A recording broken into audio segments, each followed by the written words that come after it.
Citemos um exemplo. No mundo dos espíritos ocorre um fato muito singular, do qual ninguém seguramente suspeitara desse fato. É o de que existem espíritos que não se julgam mortos. Pois bem, os espíritos superiores, que conhecem perfeitamente esse fato, não vieram antecipadamente dizer o seguinte: há espíritos que creem ainda viver a vida terrestre, que conservam seus gostos, hábitos e inclusive os seus instintos.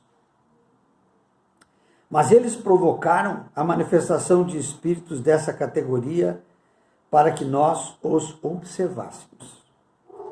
Vendo-se espírito em dúvida quanto à sua situação, ou afirmando que ainda eram deste mundo, julgando-se envolvidos com as suas ocupações ordinárias, do exemplo que nos foi dado, deduziu-se a seguinte regra: a repetição de fatos análogos demonstrou que isso não era uma exceção, mas uma das fases da vida espírita. Era uma das fases, não era, foi só essa vez, não. Em determinadas fases acontecia isso.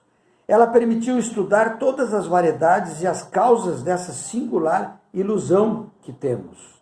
Reconhecer que tal situação é, sobretudo própria de espíritos pouco adiantados moralmente, o que é particular a certos gêneros de morte, que ela é temporária, mas pode durar semanas, meses e até anos.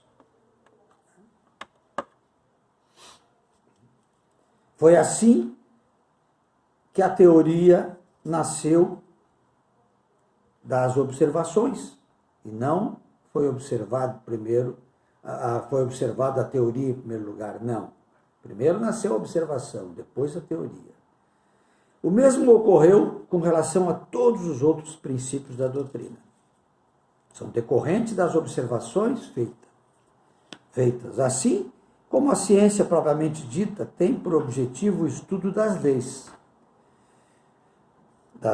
do princípio material. O objetivo especial do espiritismo é o conhecimento das leis do princípio espiritual, né?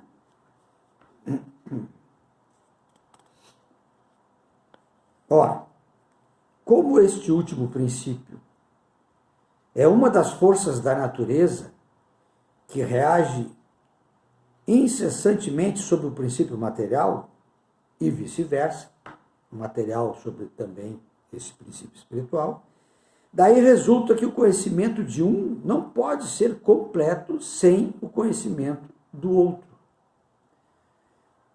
Que o espiritismo e a ciência se completam reciprocamente. Que a ciência sem o espiritismo acha-se impossibilitada de explicar certos fenômenos somente usando as leis da matéria. E que é por haver ignorado o princípio espiritual que a ciência se deteve no meio de tão numerosos impasses, que sem a ciência faltaria apoio também e comprovação ao espiritismo. E ele poderia iludir-se. Então a ciência é necessária para mostrar que o espiritismo está no caminho correto, o que nos é trazido através do espiritismo. O conhecimento das leis espirituais é comprovado gradativamente dentro da ciência. Se o espiritismo tivesse vindo antes das descobertas científicas, teria sido uma obra a ser abortada. Como tudo que surge antes do seu tempo, se perderia. Deixariam de lado as informações. Mas como já estavam, pouco a pouco, sendo esclarecido pela ciência, foi começado a gerar a curiosidade, a pesquisa e o desenvolvimento do próprio espiritismo. Todas as ciências se encadeiam e se sucedem numa ordem racional, nascendo uma das outras.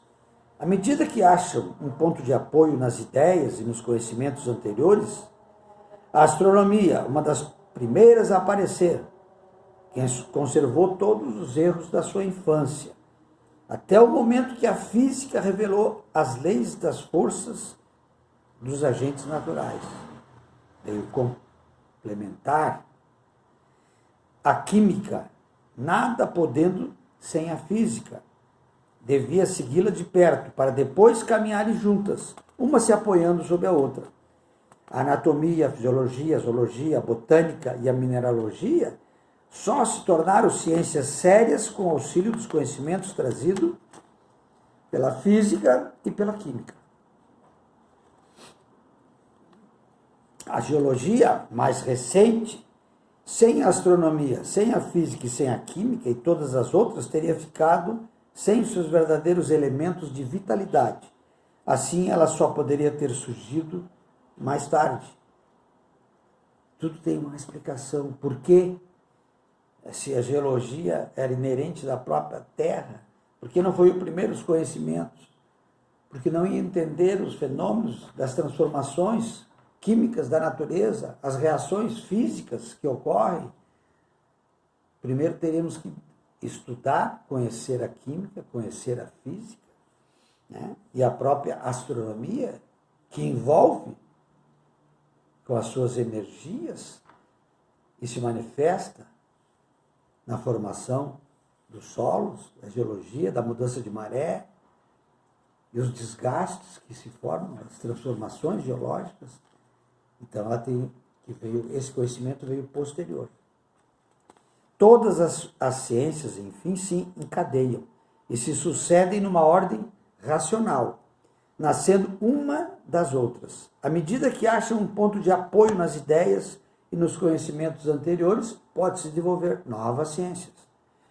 A astronomia, uma das primeiras que apareceu, conservou os erros lá da origem, até o momento em que a física revelou as leis das forças dos agentes naturais. Como tínhamos dito antes, um exemplo da astronomia. A ciência moderna, então, refutou os 4 elementos: primitivo dos antigos, e de observação em observação, a ciência moderna chegou à concepção de um só elemento gerador de todas as transformações da matéria. Mas a matéria, por si só, é inerte. Ela não tem vida, a matéria. Nem pensamento, nem sentimento precisa estar unida ao princípio espiritual. O Espiritismo não descobriu nem inventou esse princípio espiritual, mas foi o primeiro a demonstrá-lo através de provas irrecusáveis. Estudou esse princípio, analisou e tornou evidente a ação do princípio espiritual. Ao elemento material, ele acrescentou o elemento espiritual. O elemento material e o elemento espiritual juntos são os 2 princípios, as 2 forças vivas da natureza. Pela união indissolúvel desses 2 elementos, facilmente se explica uma multidão de fatos. Até agora, até o século XIX, eram inexplicáveis. Por sua própria essência, e como tem por objetivo o estudo de um dos 2 elementos que constituem o universo, o Espiritismo entra em contato com a maior parte das ciências. E assim sendo, ele só podia surgir após a elaboração dessas ciências. E, sobretudo, depois que elas houvessem provado a sua incapacidade de explicar tudo, somente pelas leis da matéria. Quando bateram num ponto que daí em diante não sabemos, só chegamos até aqui, aí entra o Espiritismo, para dar as soluções sobre a visão espírita. O mundo espiritual explica aquilo que o da matéria muitas vezes não consegue explicar.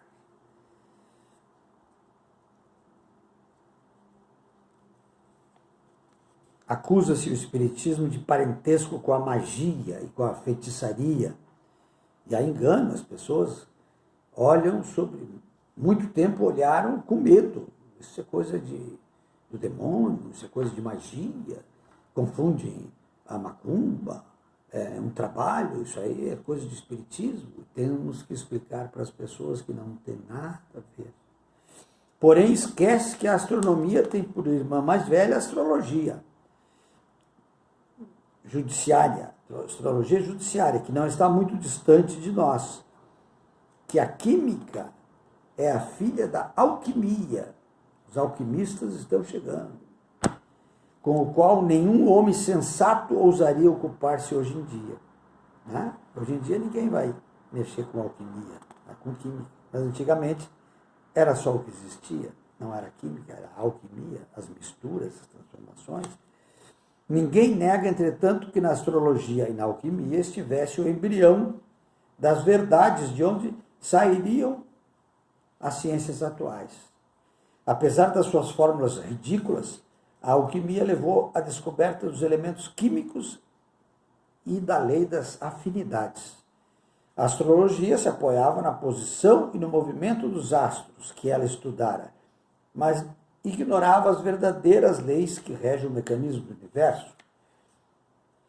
Os astros eram, para o vulgo, seres misteriosos, aos quais a superstição atribua uma influência moral e um sentido revelador. Então, quando Galileu, quando Newton, Kepler, né? Kepler, o astrônomo alemão, né? Tornaram conhecidas essas leis, quando o telescópio rasgou o véu e lançou um olhar que algumas criaturas acharam indiscreto nas profundezas do espaço, os planetas apareceram como simples mundos semelhantes ao nosso. E todo o alicerce do maravilhoso, né, daquilo que não tinha explicação, se desmoronou. Porque quando não se tem explicação, são coisas inexplicáveis, eram maravilhosas, eram inexplicáveis. Não se entendia. E o mesmo acontece ao espiritismo com respeito à magia e à feitiçaria. Essas também se apoiavam na manifestação dos espíritos, que já existia sempre, como a astrologia no movimento dos astros.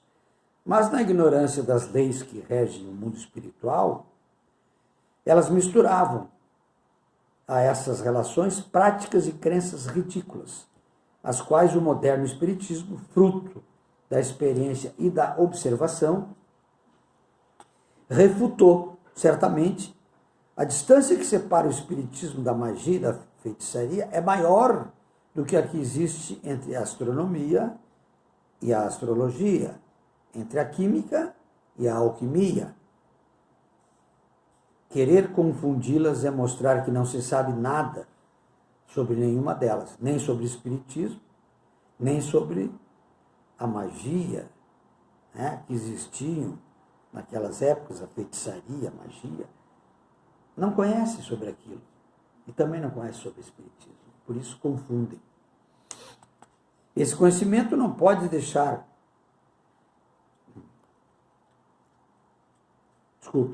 Só o fato da possibilidade de comunicação com os seres do mundo espiritual tem consequências incalculáveis da mais alta gravidade. É todo mundo novo que se revela para nós e que tem ainda mais importância porquanto ele alcança todos os homens, sem exceção. E esse conhecimento não pode deixar de trazer, ao se propagar, uma profunda modificação nos costumes e no caráter, e nos hábitos e nas crenças que tem tão grande influência sobre as nossas relações sociais. É toda uma revolução que se realiza nas ideias, e uma revolução tanto maior quanto mais poderosa, quando não está circunscrita a um só povo, a uma só raça, mas que atinge simultaneamente, pelo coração, todas as classes, todas as nacionalidades, todos os cultos. Portanto, é com razão que o Espiritismo é considerado como a terceira grande revelação. Vejamos em que elas diferem e por qual laço se ligam uma à outra. Moisés, como profeta, revelou aos homens a existência de um Deus único, soberano, mestre e criador de todas as coisas, e promulgou a lei do Sinai e assentou os alicerces da verdadeira fé. Como homem, ele foi um legislador do seu povo, pelo qual essa fé primitiva, purificando-se, deveria um dia espalhar-se por toda a terra. Segundo, Cristo, aproveitando da antiga lei, o que é eterno e divino, e rejeitando-se o que era transitório, puramente disciplinar e da concepção humana, acrescentou a revelação da vida futura, ao qual Moisés não falara, e das penas e recompensas aguardavam o homem depois da morte. E por fim vamos ter o Espiritismo, a parte mais importante da revelação de Cristo. Nós vamos ver na nossa próxima live que vamos fazer na semana que vem. Agradecemos a atenção, todos continuemos em oração pela transformação de todos nós para melhores seres nesse momento de grave virose, uma pandemia em todo o mundo.